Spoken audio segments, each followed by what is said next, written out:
গণভোটের ব্যালটে গণভোট, জাতীয় মানবাধিকার কমিশন ও গুম প্রতিরোধ অধ্যাদেশ সহ অন্তর্বর্তী সরকারের জারি করা 16টি অধ্যাদেশ নির্ধারিত সময়ের মধ্যে উত্থাপিত হচ্ছে না সংসদে।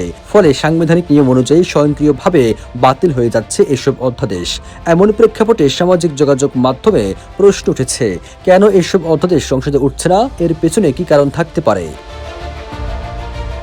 অন্তর্বর্তী সরকারের জারি করা 133টি অধ্যাদেশ নিয়ে বিশেষ কমিটির সুপারিশ উত্থাপন করা হয়েছে। সুপারিশে 98টি অধ্যাদেশ হুবহু উত্থাপনের পাশাপাশি 15টি অধ্যাদেশ সংশোধনী প্রস্তাব করা হয়েছে। এছাড়া গণভোট, দুর্নীতি দমন কমিশনের ক্ষমতা বাড়িয়ে করা অধ্যাদেশ, গুম প্রতিরোধ করা অধ্যাদেশ, জাতীয় মানবাধিকার কমিশন সহ 16টি অধ্যাদেশ এখনই বিল আকারে উত্থাপন না করার সুপারিশ করা হয়েছে। 2 এপ্রিল জাতীয় সংসদ অধিবেশনে 13 সদস্যের বিশেষ কমিটির সভাপতি জয়নুল আবেদিন এই সুপারিশ পেশ করেন। 200-র বেশি সার্ভিস ও ফিচারে লেনদেনের সব বিকাশ অ্যাপে সম্ভব। যদিও জাতীয় সংসদ কর্তৃক গঠিত বিশেষ কমিটি এগুলো এখনই বিল আকারে উত্থাপন না করে ভবিষ্যতে আরো শক্তিশালী ও যাচাই বাছাই করে নতুন করে উত্থাপনের সুপারিশ করেছে।